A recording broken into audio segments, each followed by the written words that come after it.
And now, our feature presentation.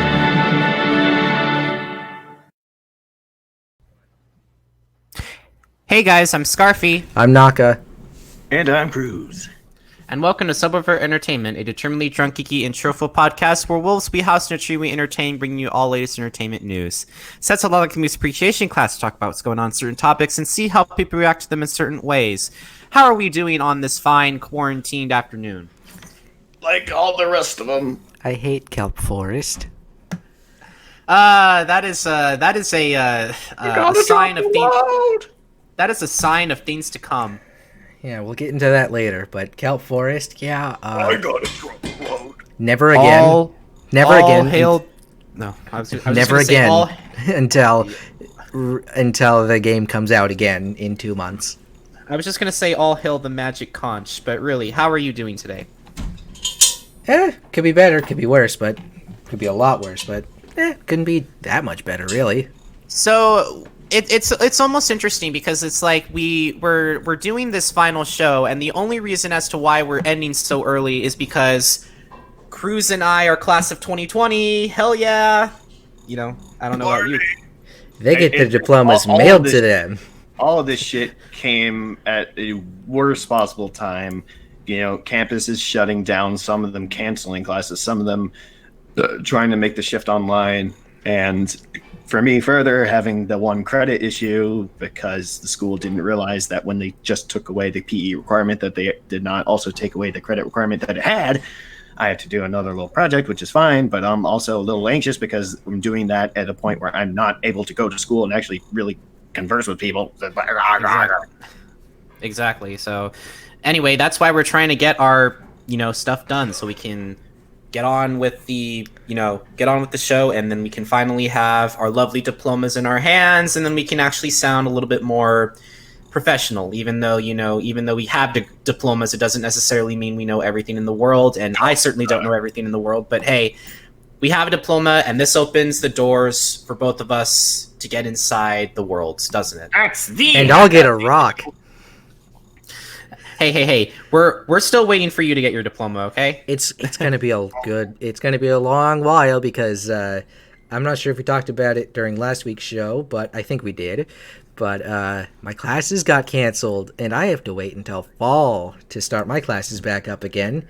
Yay! Yeah, At least I got a tuition sorry to refund. hear about.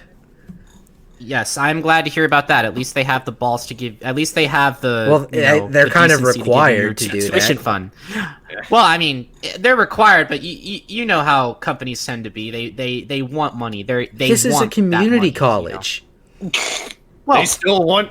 They more need than want, I guess. Exactly, but hey, at least it's happening. At least you'll be able to get there. We wish you all the best, and we're just gonna have. I mean, I may not get my diploma for all I know. I don't know. I still Don't have say to do that. I still have to finish my homework. It's not over till it's over. But Yeah, anyway. exactly. You guys have other things to do. I have nothing to do except do a whole bunch of stuff for the channel, and I've already got plans. So Well, I'm glad to hear that. So we have our anyway, main show to get into first. Yes, we do. Set has been brought to you by Streamlabs. We are a non-profit podcast, but we use this as our go-to for making more episodes and help them be bigger and better than ever before by purchasing equipment or other visual means. Please don't feel obligated. We are not asking for money to pay the rent, but if you have the heart to donate, it is greatly appreciated. So anyway, how is apparently things have been a little bit decent. A lot of news have been coming out with about a certain dictator in a very Let's kind of avoid that subject because I know. it's all conflicting reports right now. No one's going to know the answer to that query until some outside source confirms it, because I think that, considering the nature of the news channel, or the news agency, whatever, I don't think they're going to really give us the answer until everyone's ready. Yeah, eventually we will have to know what the news is, and because news doesn't stay hidden forever, we eventually get to know. But hey, that's not what you came to hear about. Let's talk about music. Starting off with Cruz. Cruz, go. Go. Yes, go is apparently all that Weezer has been doing, because they're just going still. it felt like it wasn't that long ago that we talked about their last color themed self-titled album that they did. I think that's like about 5 of them now. I think it was the Black album, not to be confused with Metallica the one, of course. Black album, of course. But yeah. But this is more. It's a little. This is that one for Weezer was a sort of officially named Black. I mean, in air quotes. But this one is not one of those. It is another album with their name in it, but not fully self-titled. And from what I'd listened to before, stuff from the previous album was more like electro pop rock synth kind of stuff. This just sounds a little bit more like, just the band members playing. And of course about typical pop punk kind of like topics, into the game being like, I don't know. It seems to be about like meeting a girl and whatever, and all that shit that goes down.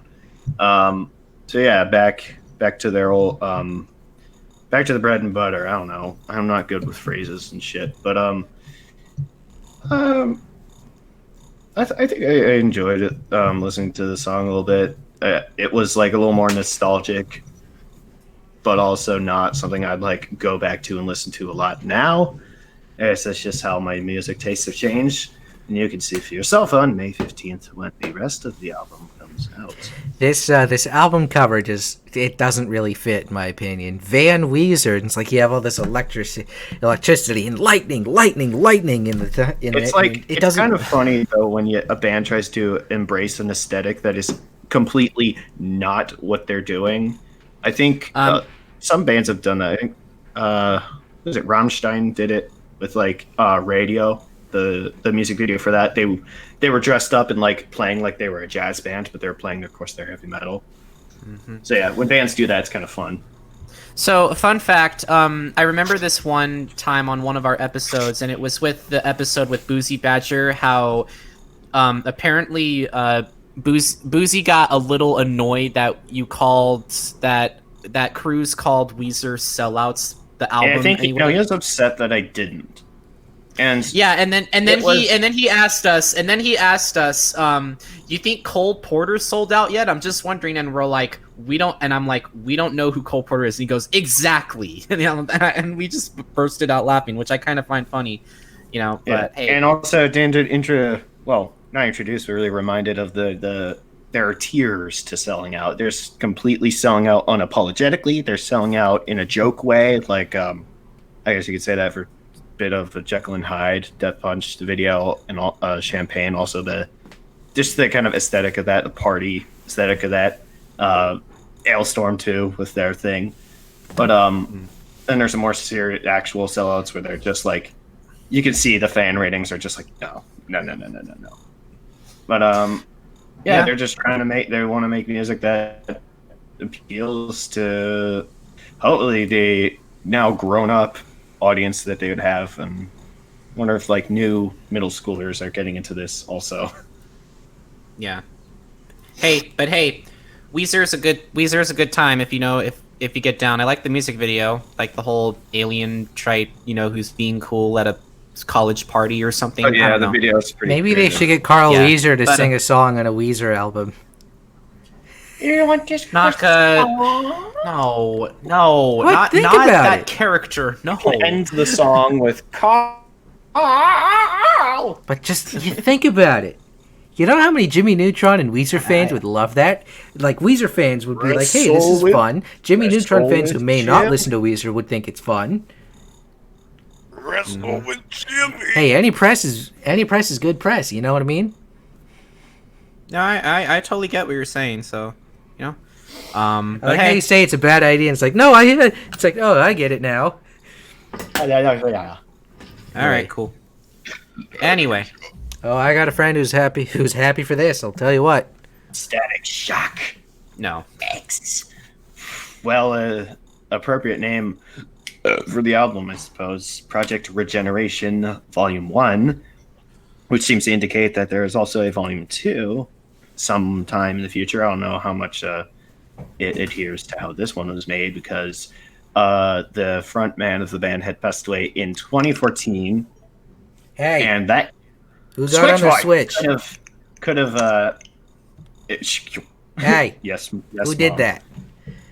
That was the off sound, I think. So Scarfy, Yes. did you really get on your Switch in the middle of an episode? No. Yes, you turn did. the volume. I forgot to turn the volume down. I Jesus, forgot. I would have heard you tap the buttons too. I was trolling. I was trolling. Static. again. Anyway, Static X.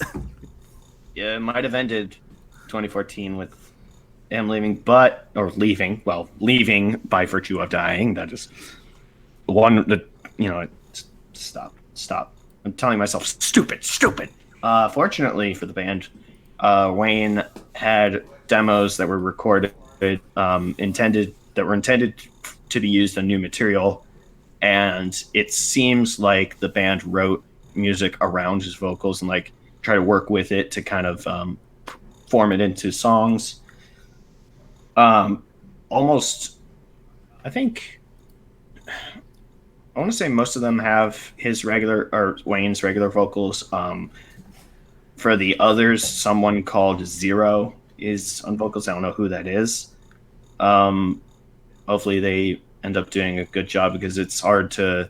You're under a lot of pressure when you are fronting a band that had such an impactful singer. That's like I'm thinking of like Alice in Chains. What's his name? Lane Staley. Yeah, Lane Staley. They have a new front man. I forget his name, but he works very well with the Cantrell, who I guess is the main songwriter, and he's a backup vocalist too. So it's kind of like he has help there. So yeah, I'm hoping that this is kind of like savoring the time, savoring what you did have. Kind of like what Hell Yeah had done with some demo tapes from Dimebag when they did their cover of I Don't Care Anymore. It's good to have this content or this music put out there for fans, because oftentimes, or I guess it seems like it would be quite common for artists to have. Yeah, it's happened quite a few times. Artists have songs they haven't released or just demos, and then those end up later getting released, and it just is a really good feeling for fans. And so yeah, I can understand why seeing this news and seeing also that's volume 1 of 2, I assume, is likewise good news. Hollow, I know I mentioned Pantera, but it is not a cover of the Pantera song. That's the only one currently available, and it sounds pretty awesome. It kind of sounds like, or parts of it sound a little bit like, not the main heavy parts, but parts of This Is War of Five Finger Death Punch's new album. Rest of it, May 29th. That's when. So I was actually looking at Static X, and I was actually kind of surprised that the lead singer of the music video was just a skeleton with the mohawk, and I guess they're trying to pay homage to, I guess the band member who died basically had their lines recorded to make it sound a lot more authentic in this album, which I'm actually glad that they're still there. They're still making music, I don't know the exact nature of how it was recorded, but I imagine that it was intended with the material at least being in workable order, such that you could just put the vocals on it and it wouldn't sound out of place. The stylistic choice with Wayne being the skeleton, I think, was pretty cool, because it's kind of a that's a way you say goodbye. Yeah, to him. He's there in spirit, even though he's not.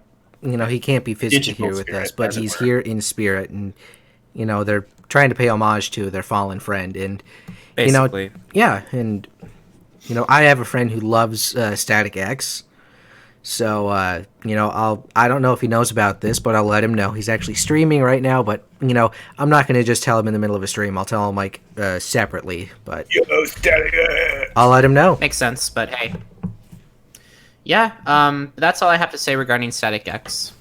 The only thing left, I guess, that's, maybe up in the air is how songwriting and their sound will change from that. But we'll get into that probably either in later years. See where their sound goes, if it does go else anywhere, because there have been bands that have stayed remarkably consistent in their sound despite huge lineup changes, Sabaton being one of them, Dragon Force 2, I guess.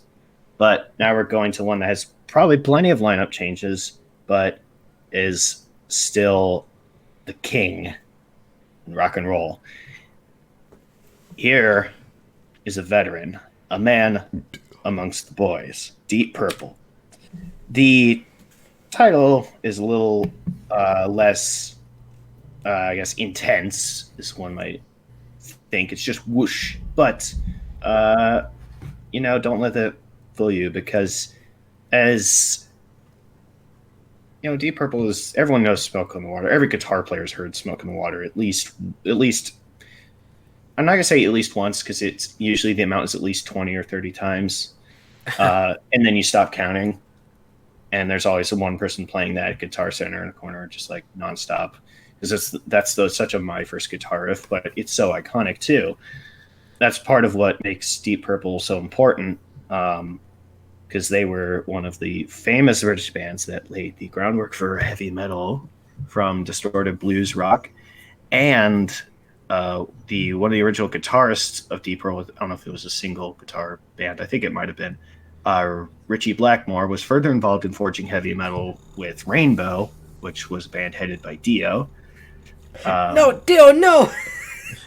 Dio Brando. He's among us. Yeah. He gets around. He did get around. He's still alive. He's still making music. Blackmore is making like Renaissance style music now, because you can. But we're going to talk about what not Richie Blackmore, but band members of Deep Purple are doing. So they released a song, Throw My Bones. So yeah, rather than retiring, it looks like they're going to stay around a little while longer. The release date is set for August 7th.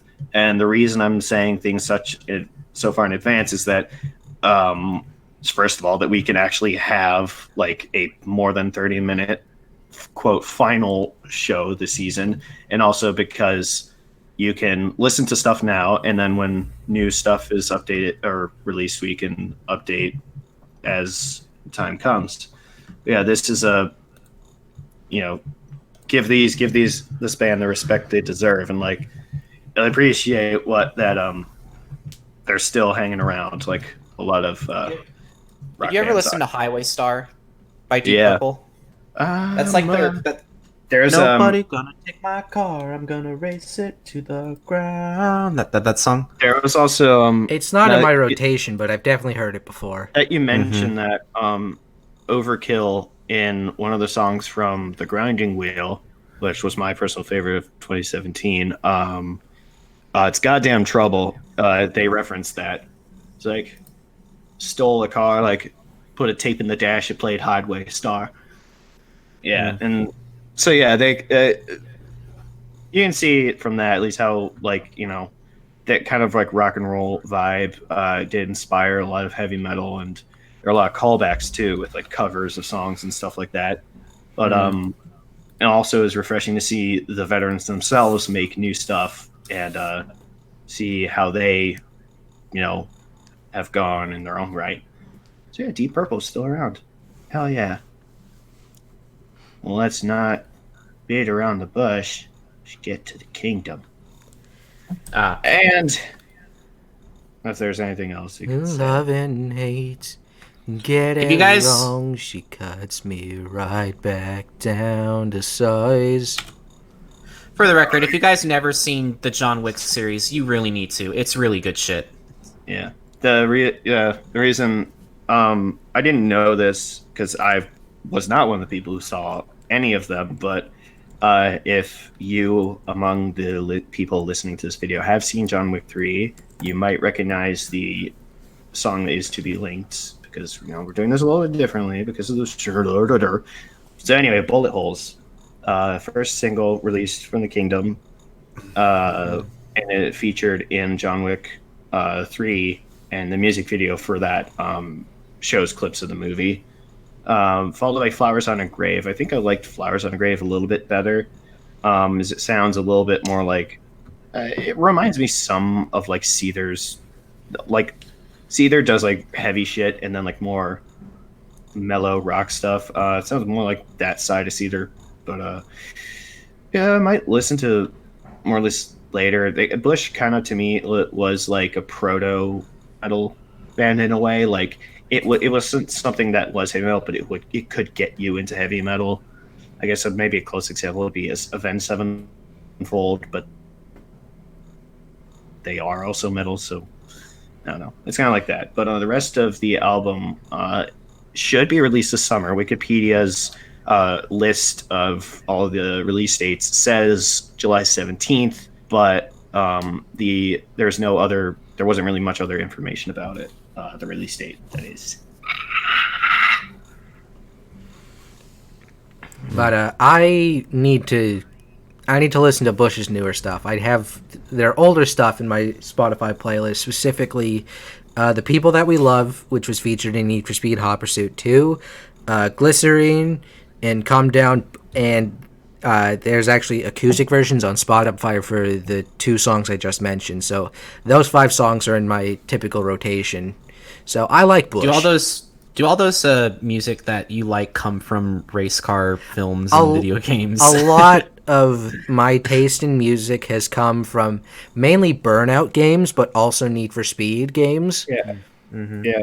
There's a lot of like this genre of music in some of those racing games. I think the 2 other things I could name were "I Am the Night" by Priestess. I think was in one of some game that I can't remember. And then Need for Speed Underground 2 brought me to Helmet. There's crashing cars. And see, there's Helmet.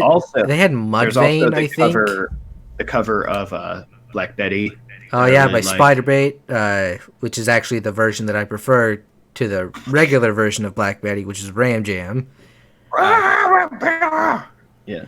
It's a mix of rock and roll and hip hop and some like dark metal and stuff like that. Mm-hmm. So I don't listen to a whole lot of rap, but like the few rap songs that are in my playlist, they're typically from video games too. So yeah, the last Need for Speed I played, which was Rivals, I think that one had a lot more of like just the rap playlist, but like not the kind of like it's rap. It's like more musical than just like being about the lines. Mm-hmm. But I miss the kind of like perfect blend of like metal and hip hop and like stuff that it brought. The combination of those 2 genres kind of like brought a special vibe to the racing games that I liked.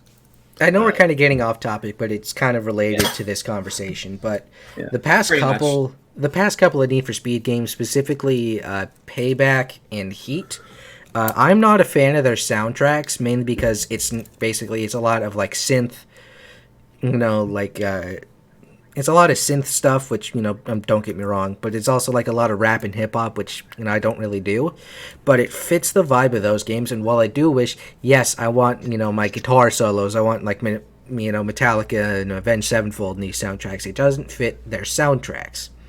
Whereas you look in 2002, where you have Rush's One Little Victory, the Bush's The People That We Love, and a couple other songs from the rock songs from the time, and they fit the vibe of the game. And that that's part of why newer Need for Speed games, they don't have good, in my opinion, good soundtracks, even though they probably are pretty well received. But again, it's all about music tastes. And I haven't seen John Wick 3 yet, and I should be using this time to watch movies, but I'm not really. I got games to play, and I'll get into that later. But first, we must move on to the one artist you'll hear 4 times a day if you live in New Jersey. Yes, let's move on. Yep, and it's an artist who is not Overkill, which Overkill is from New Jersey. It is Bon Jovi. Yes, a staple of New Jersey. In this 15th studio album, tackles a variety of social issues.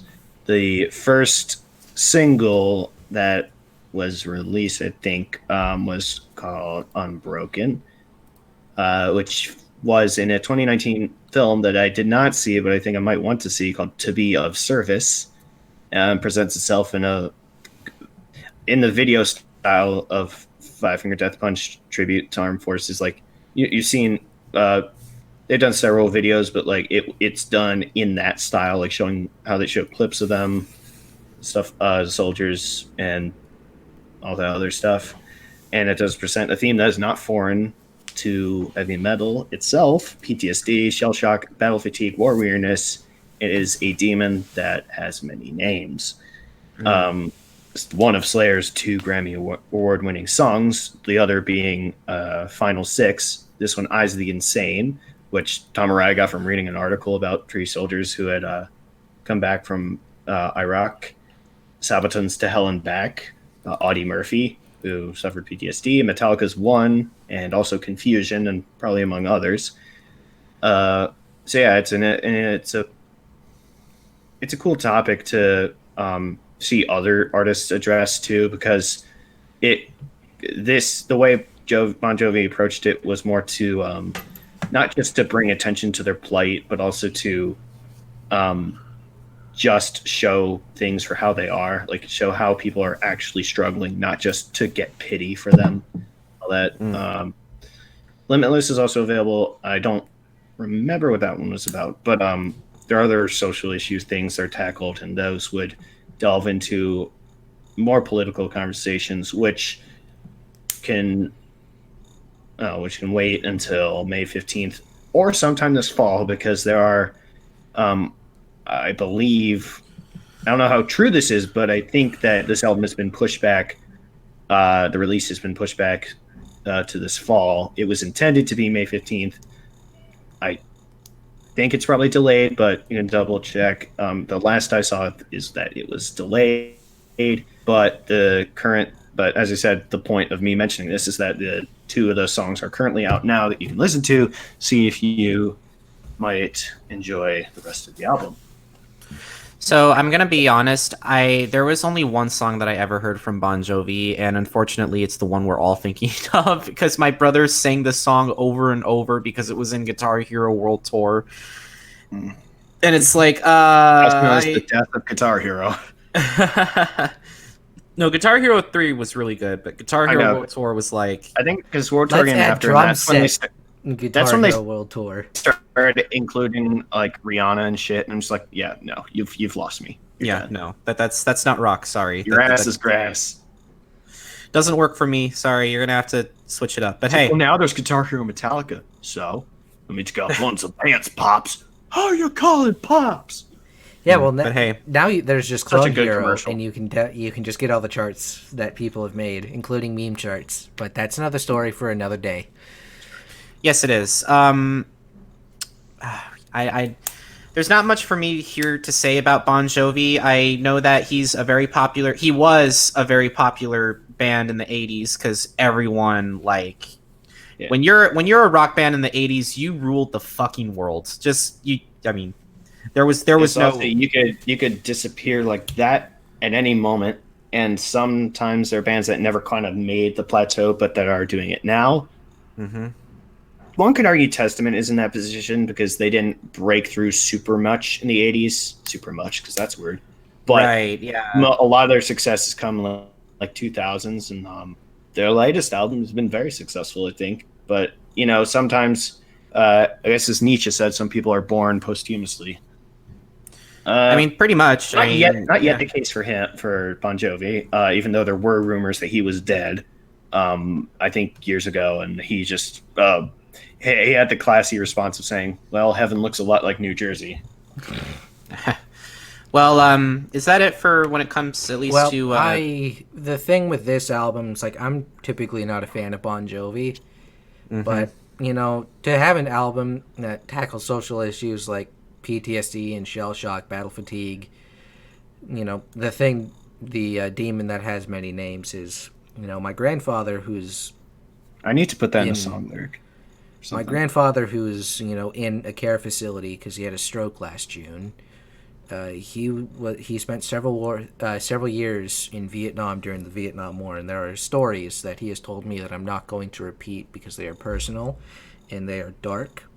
Mm-hmm. Yeah, And there are. he You could has go and find a lot of very dark stories. yeah, and he has said that there's sometimes where he gets flashbacks of those moments, and as fun as it is to make Vietnam flashback jokes, it's something that I don't do anymore. Yeah, I don't do it. I mean, sometimes I'll laugh if it's like because the character is so very clearly not one who would be traumatized by something. Um, and yeah, the another note I was going to make that kind of might be obvious, but the reason for the name Bon Jovi 2020 is in fact because we are in an election year, believe it or not. Yeah, holy Because shit, guys! There's an election this year, and it's going to be a so shit show. Bon Jovi is Oh, it's gonna not be really on bad. the ballot, although he might be on the New Jersey ballot. Who knows? He's not going to run for governor, I don't think. But yeah, maybe it'll be more appropriate for him to release it closer to November as a reminder to vote and all that shit. I Maybe mean, it then makes the sense, delay but ends up working in his favor. no. Well, we'll just have to wait and see what happens. That's all I have to say regarding Bon Jovi. Is there anything else we want to add, or? Nope. Let's transition on into video games, but this is music side of video games first. Cruz, take it away. Yeah, so if you have not yet heard on the grapevine, there has been some controversy related to Doom Eternal's soundtrack. The what makes this worse is that the soundtrack was so good, and as was its predecessor. However, it seems that id slash Bethesda has bungled the handling of it, and Mick Gordon, of course, is the composer of as far as I know, all of the musical content of the game, but he was not in charge of mixing it for the game. Mm-hmm. The reason I say that, you'll listen to this if you listen to the previous soundtrack and play the previous game, you'll know very clearly that songs you're playing the game and the song doesn't play like beginning to end. It will stop if you're like done killing everything and switch to another like more inter level kind of Right. music. And that is a thing that is done well here. Of course, they just get right to the drops and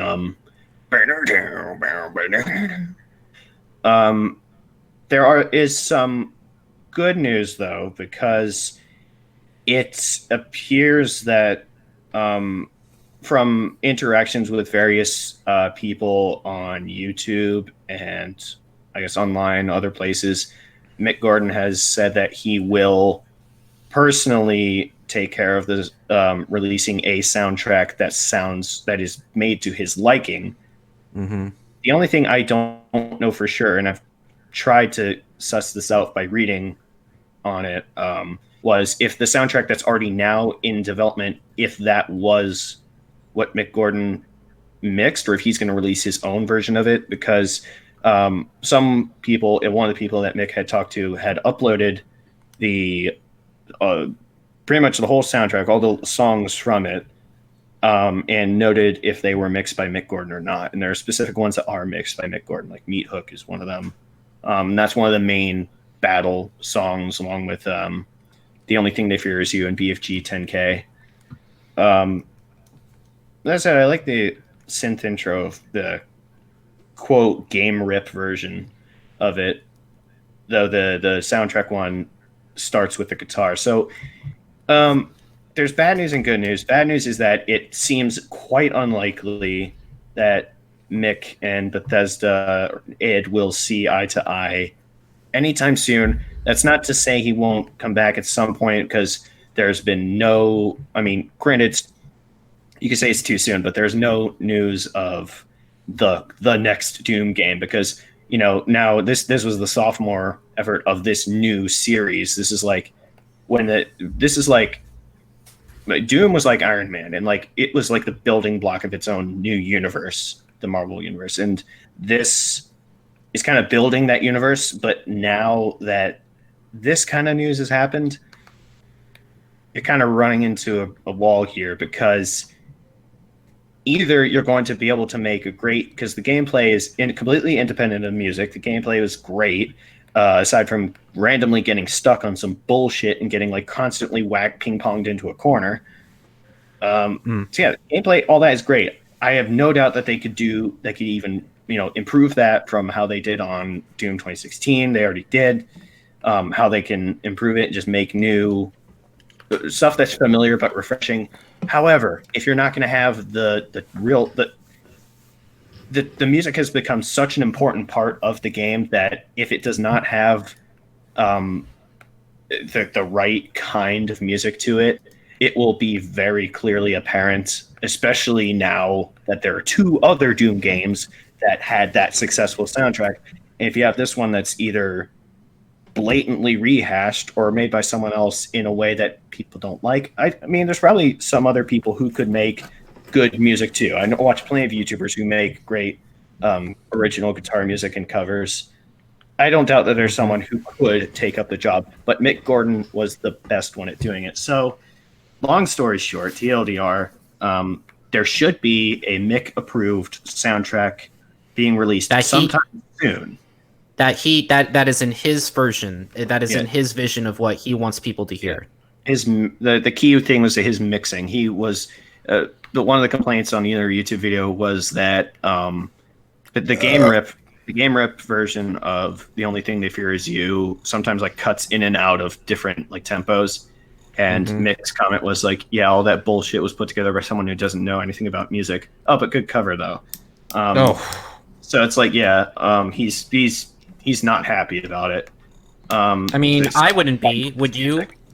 I mean, I wouldn't if you took it and I'm like, no, that's not what you're supposed to do with it. Bethesda's been shitting the bed recently. Yeah, I was hoping that maybe Fallout 76 would be the greatest of their worries, but now this is kind of just like, instead of just trying to prop that game up, this is like you had it in your hands and you fucked it up.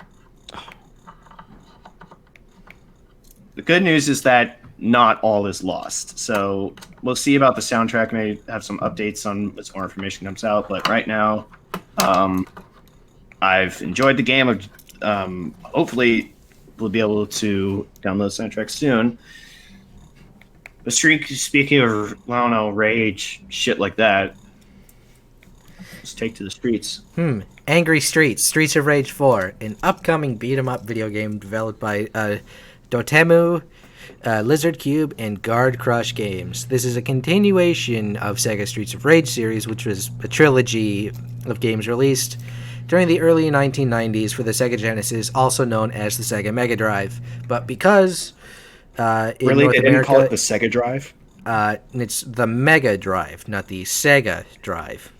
It's known as the Mega Drive outside of North America, and the Genesis in North America. Don't ask me why they did that. Ask Sega. And also ask Sega when Jet Set Radio Future is going to get a port. But this Streets of Rage 4 is scheduled for release on Windows, Nintendo Switch, PS4, and Xbox One on April 30th, 2020. Carrying on the style of gameplay from the previous Streets of Rage games, it's a side-scrolling beat-em-up, and players fight against waves of enemies using an array of attacks and special moves. New to the gameplay formula is health recovery, spent using and also using a special attack by performing successive follow-up attacks. Players are also able to juggle opponents against each other and walls for extended combos. Stars can be collected, allowing players to perform more powerful super moves.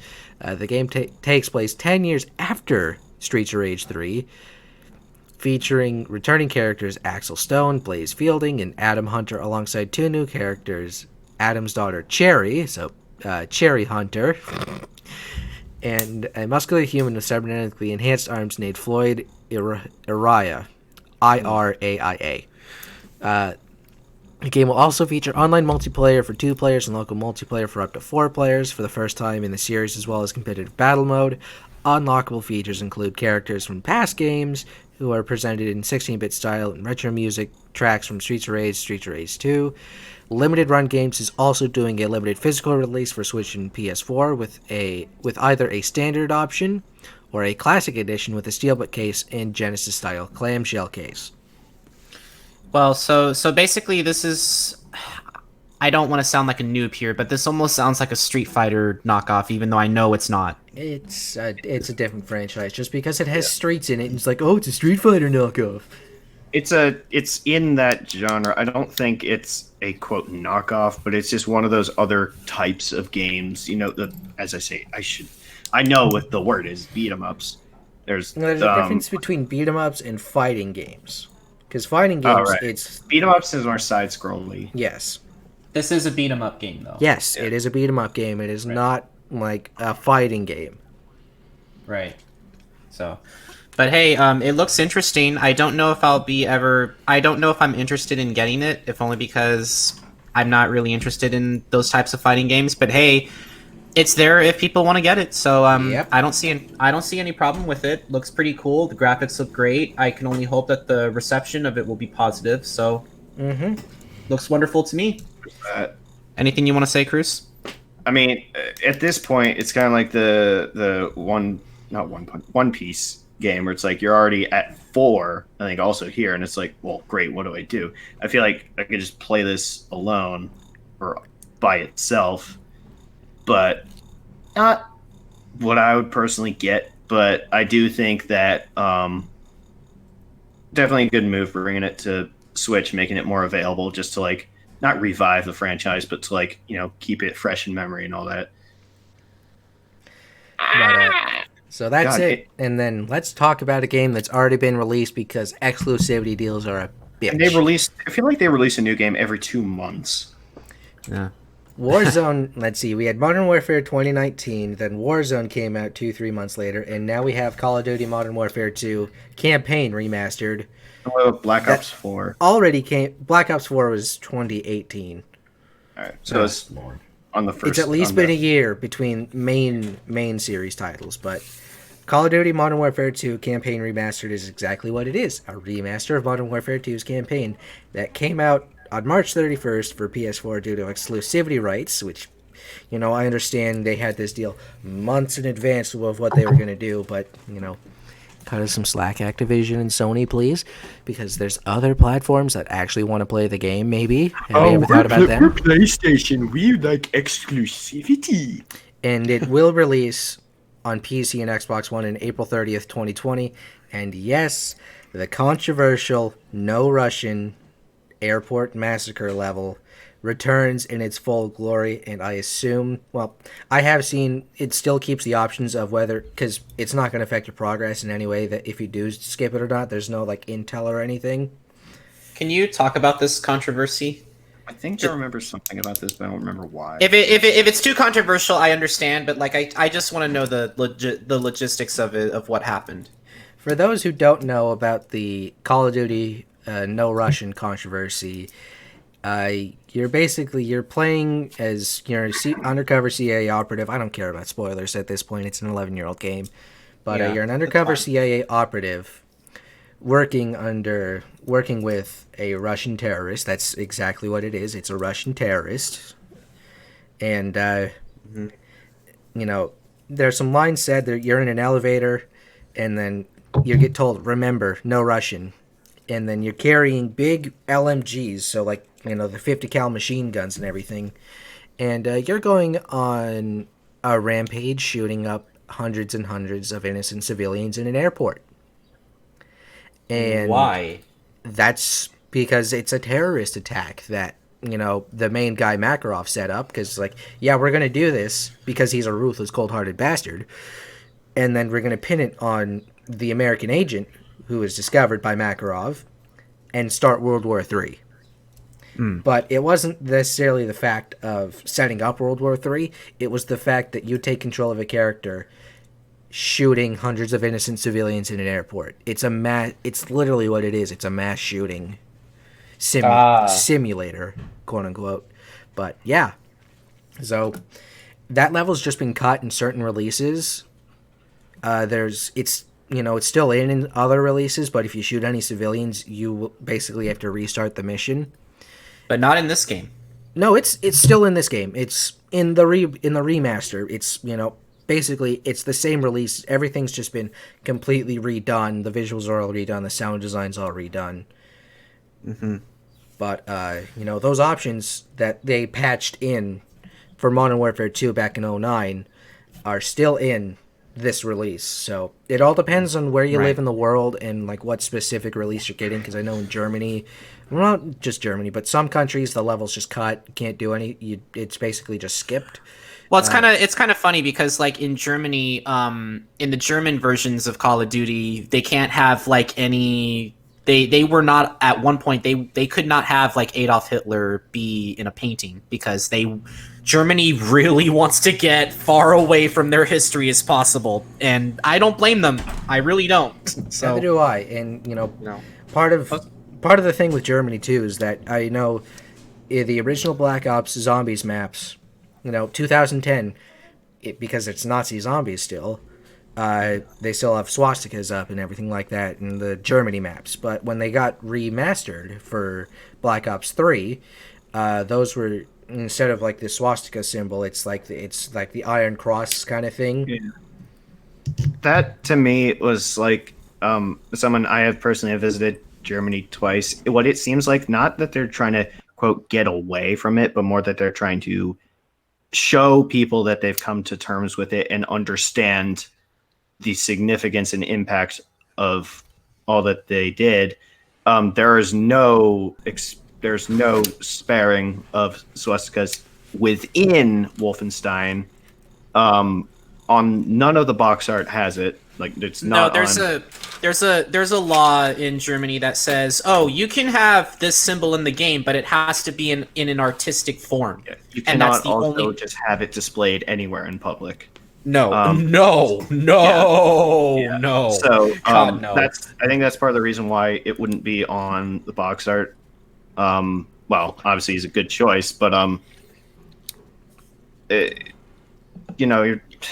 just how the games are being put together. Yeah. And the other thing about the flag in Call of Duty World War II, the progress indicator in the campaign was like the large oversweeping map of Europe of like Allied versus Nazi territory, and like that did have large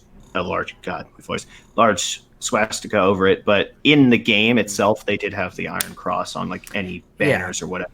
Mm-hmm. So it's like, I mean, you can't.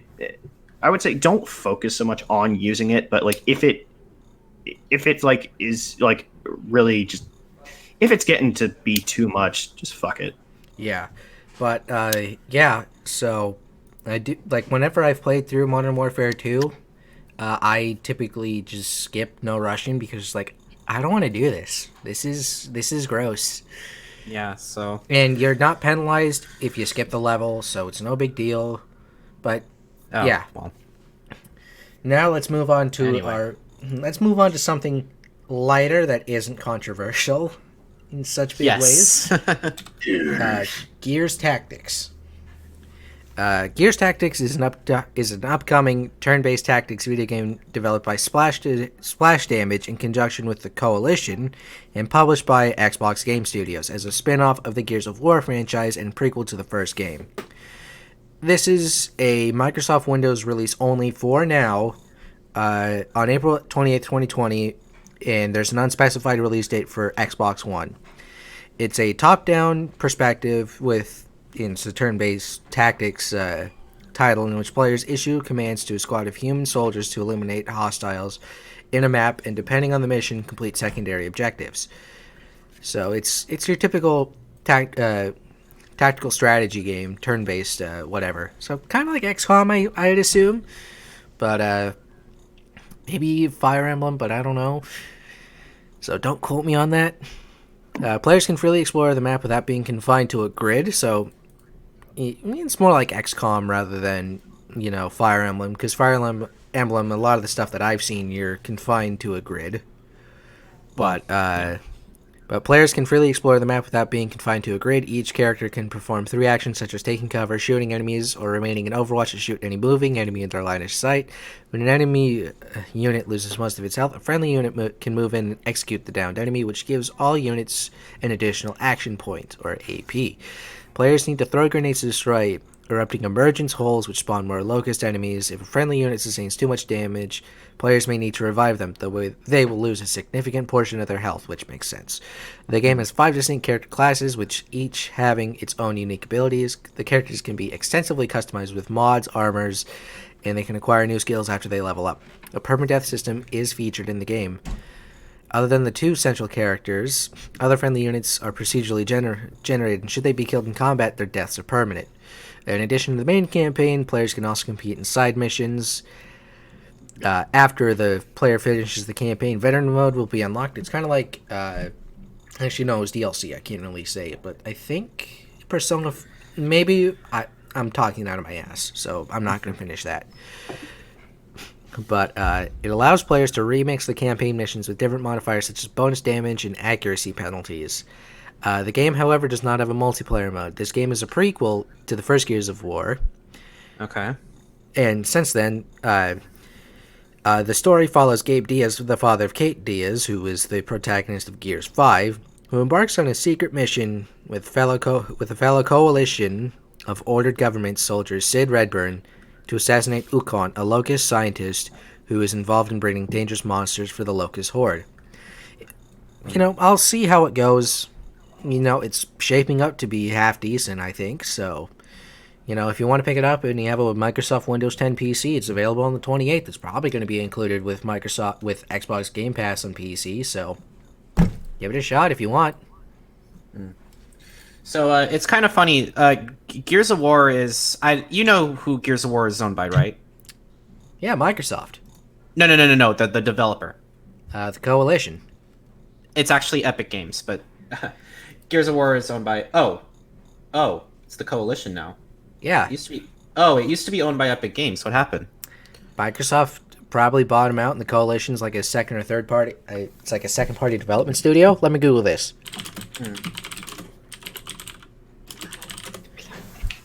Let's see. They're a Canadian video game developer. And they've been in charge of the Gears of War series since 2014. After the acquisition of Xbox Game Studios from Epic Games. Okay, so so basically Microsoft bought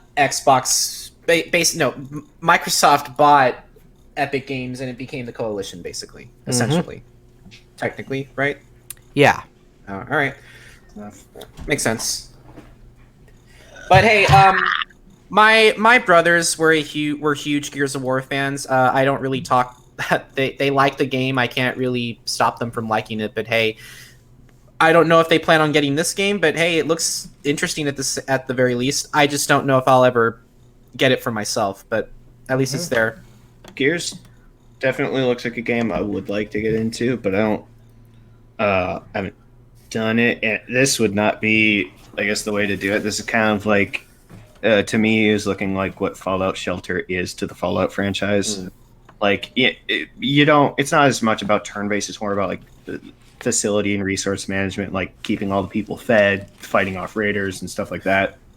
Right. But yeah, I think this gives us, like, people who have played the series would probably enjoy this as like a break from the typical kind of gameplay and just making it more of like a fun board game kind of style thing.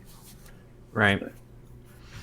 That is it for video games for now, but Scarfy, I'm going to bring it over to you for your final segment of the series. Yes, I will. Guys, not much to go around in terms of any film news, sadly, because we still have more movies being delayed now, more than ever since the crisis. I guess the biggest thing that's on my mind right now when it comes to movies is apparently some movies have actually been shifted. We're actually going to be getting some new movies coming out that we thought we were supposed to get in like 2 years. For example, we actually might be getting the third Spider-Man movie a year earlier. Ooh. Which is kind of, odd because, you would think we would have to wait at least another year, at least another 2 years, before we get the next part. I also want to say, I guess what's on my mind right now is that I'm still waiting to do a study as to how well the movies being released over streaming service, because they were supposed to release in theaters, are doing. Because there's no box office results. Nope. I can't look them up. They don't have any there's no way for me to check it out. I can't tell whether or not they're doing well.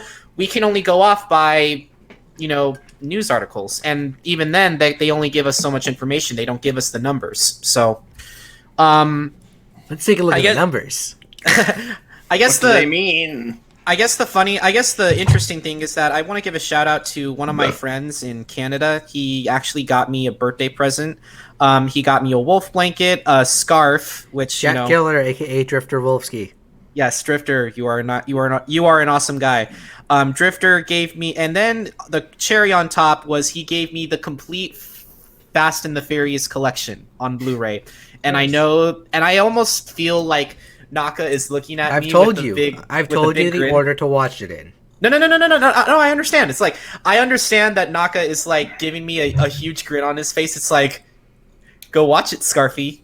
Like, do it, like, right now. It's Part of me is like that, but part of me is like, hey, you're an adult. You have other things you can do.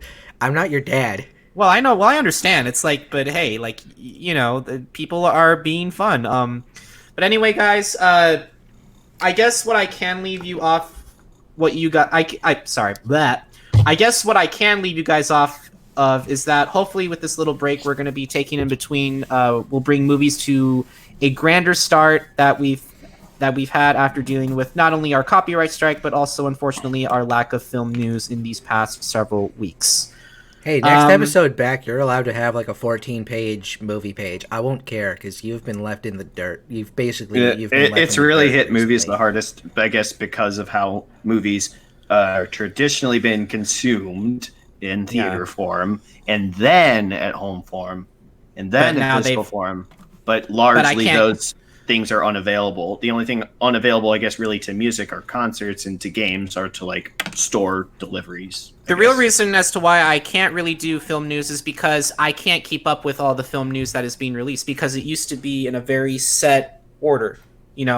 I can't just keep announcing what's been delayed, because that just, it's boring. It's not good content. And also, I know it's not like it's not fun to talk about stuff like that. But if it's important, people might want to know. That's also why it's like, I think, I don't know if it was like because of my suggestion, but what my idea for, while we could keep going, was for you to like let people know. Okay, all in a set. This is a rolling list of like what has been pushed, what might happen, what you can expect. I think we've gotten through most of the details with all that and how people are going to, watching movies for the time being. I guess just for shits and giggles, I'm going to go ahead and look up the crisis of the movies that have been, delayed in terms of films, because a lot of films have been delayed, and I guess I can just, the reason why I didn't talk about it is because I knew it was going to have a huge effect on other things, because this is kind of how it is. There's really nothing that, it's affected a lot of different things. Hell, just for the record, for those of you who are working at Amazon, kudos to you. Like, you really don't get paid enough. And if anyone calls... I'm sorry. I know you're getting some sort of managerial position out in your warehouse, but I'm sorry that the hell that you're going through right now. Like, you're being, honestly, I think you're being overworked. I think you're being underpaid. But, this is a crisis, and hopefully, you're getting an extra $2 an hour, which, it's hazard pay, quote unquote, or, crisis pay or whatever. But, you're being worked hard, and... Yeah, they're being expected to... I think that we can deal with delays in shipping because everyone is doing it now. But yeah, even the SpongeBob movie got delayed, which is like crazy. I could go through this entire list of what's been delayed and what hasn't, but just leave it in the doobly-doo down below when we're all said and done after the premiere. In the skibbity-hoo. I'll probably do that because it's just a Wikipedia page, honestly. There really is, and it's updating pretty frequently. And honestly, I just wish I could talk about these films, but I can't. Oh yeah, Wonder Woman got delayed. It was supposed to be released in 84. June, but it actually got Damn. released to August 14th. Makes sense. I mean, it makes sense, but you know, The summer movie market is probably not going to be big this year. no, it is not. Just It's going- reopen the goddamn drive-in theaters. Social distancing practices can still Just make occur it. because you're basically, if you want to get some concessions beforehand, Yeah. You gotta. convenience stores are still open, but if you want to get them there, you just drive in, you get your ticket, you get your popcorn, you drive to your spot, and you're confined in a spot, and there's nobody around you because you're in your nobody car. Yeah, you're in Better- your car. Better No. yet, what you can probably do is, because a lot of companies have tickets online, you can just hold up your barcode, not even let your window down, I and mean, someone hey, scans you in. pretty much. But you just and- gotta if we're gonna do that, probably just find the right people, the people who want to do it, and the people who have the money to do it, and get them to agree. But That's the problem. But guys, with that is our show, and This we is the actually- season 7 finale of the podcast side of Subwoofer Entertainment. We've had our highs, we've had our lows. We had Jonah freaking Scott on the show. Yes, did. that was probably, and then we got a copyright strike, but then Yay. we quickly recovered, which was amazing. He came back. But he came back. And, And we've been making things work. And and you're probably wondering, well, is there going to be more content while those guys have schoolwork? Yes, there is. Starting We this still have free time, so Naka's not gonna be entirely on his own, but he Yeah. knows how to run the ship. Yes. Starting on this Wednesday, so the 29th, and releasing, it'll be about 3-4 videos a week, but like it'll be a Monday, Wednesday, Friday, Sunday schedule. I have recorded Let's Play, or Sets Play, if you will, Ba-da-ba. SpongeBob SquarePants Battle for Bikini Bottom. Episode 1 from Humble Beginnings will premiere this Wednesday at 4:30. Some details for this series: the episodes are going to span anywhere from 20 to 25 minutes, with some, like 1 or 2 episodes at most, are 30 minutes. And I'm playing this in hype for Battle for Bikini Bottom Rehydrated when that comes out in 2 months. So, Yes. and there's going to be more Let's Plays in the future. I have another one in the works, which I do tease at the end of Battle for Bikini Bottom, but I'm still figuring things out for recording with that because I'm having issues, or I had issues with the way I was initially recording, and then I'm gonna have to I have to figure something else out, but I can do that like after this is done. So Is there any update? Do you want to know how frequently? Do you want us to tell us? Sorry. Do you want to tell us how frequently this series is going to be updated? it's about 21 episodes in length, and if it's 3-4 episodes a week, so that'll last you about 5 weeks. If it's 4 episodes a week, it'll be 5 weeks. If it's 3 episodes a week, that'll be 6.5 weeks. But it's probably going to be 4 episodes a week, Monday, Wednesday, Friday, Saturday, or Saturday or Sunday. I'll have a rotation between Saturday and Sunday. But We're still figuring it out. yeah, it'll be at the 4:30 time slot, and because it's only going to be 20 to 25 minutes, and there's no ads. You're just watching an episode of a TV show. You're just watching an episode of SpongeBob. Yeah. So This is on me. This is all me wanting to do this, but this personally what I'm going to say. But I know that we did have.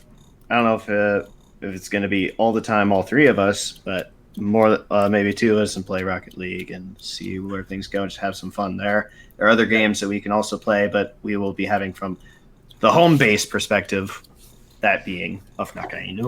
yes, I can work on record other things off of my Nintendo Switch. I can record things. I don't want to leave. I'm fine with my Xbox One is set up, so that's mainly just Forza, newer Need for Speed games. I'm not really going to play anything on that, but I have a handy dandy Xbox 360 here where I can record some 360 games and some original Xbox games without and I may move my original Xbox back over here.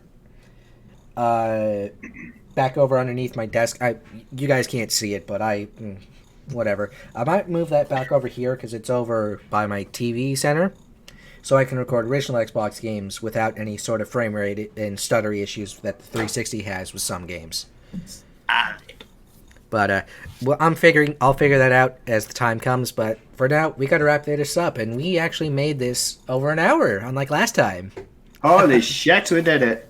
Wow. Well, Congratulations! But for now, for today, this for season 7, this is the finale of season 7. Yeah, it's a little bit. This season's a little shorter compared to our other seasons. The world is fucky wucky right now. Yes, it is, and we did not expect this. But hey, nobody expected it. We're still giving you quality content, it's right? It's the Spanish Inquisition. No one escapes the Manhunters. Nobody expects the Spanish Inquisition. No man escapes the Manhunters. Before we leave, I do want to make note that I know earlier in the season we talked about the Daytona 500 and everything. Ryan Newman said that today, April 26th, that when NASCAR returns racing, he is ready to get back on the racetrack. Well, that's good to hear. I just hope that there will be stipulations in check. I assume there won't be an audience at the racetrack. For now, what the plan is to run races with fans. There is information that I know that I am not allowed to share, but that what is known is that they're planning to run races starting sometime in May. Without fans at the racetrack in the stands, but there will be media and there will be social distancing practices. So, and there will be like media in press boxes. The spotters will be in, they'll be on the spotter stand, but they'll be spread apart and they'll be in vacant suites, which can overlook the whole track. So there's plans in place for NASCAR to get back going.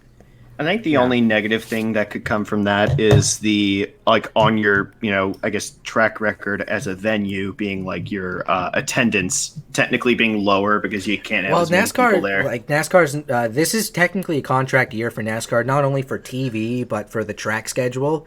At the end of this year, everything's basically being rewritten. So so that's it for Subwoofer Entertainment, the podcast for season 7. But we have more content coming in this break time, and we don't know when we'll be back with the podcast format, but hopefully a couple months' time. We might actually be coming back earlier since we don't have school, and we have all these other things going on. And to talk about, unless all this shit starts to die down. We'll be able to at least be more involved if we're not going to be able to fully do regular content. I mean, I know I don't want to force everything on you, and that's why I want to. Well, of course, there are going to be games I want to do, but I'm wanting to get involved as much as I can and help keep because I want us to. It's as reliable as a routine it's been to have on off season. I don't want us to remain inactive too long because that's not. I mean, we're not super concerned about getting to the plateau of being able to make it on YouTube, but we do want to have the channel remain quote healthy. Yeah. As in active. So yeah. That's basically what the goal is. No, but I have plans for this off-season. Plans. Yes, you do. Anyway, with that being said, that is our show for tonight, ladies and gentlemen, and that concludes our season of this year. Anyway, of spring. It concludes season 7. This is the spring season. Right, spring season. We might be back for summer season. We might be back for fall season. We'll figure it out as we go. We'll do it live. Yes. Fuck it. Do it live. But with that being said, thing sucks. But with that being said, as always, I am Scarfy. I'm Naka, and I am Cruz. And this has been Subwuffer Entertainment. Stay awesome, stay awoosome. Have a good night, guys. And remember to tune in on Wednesday at 4:30 p.m. for episode 1 of SpongeBob Battle for Bikini Bottom. Take care, guys. Wash your hands. Goodbye.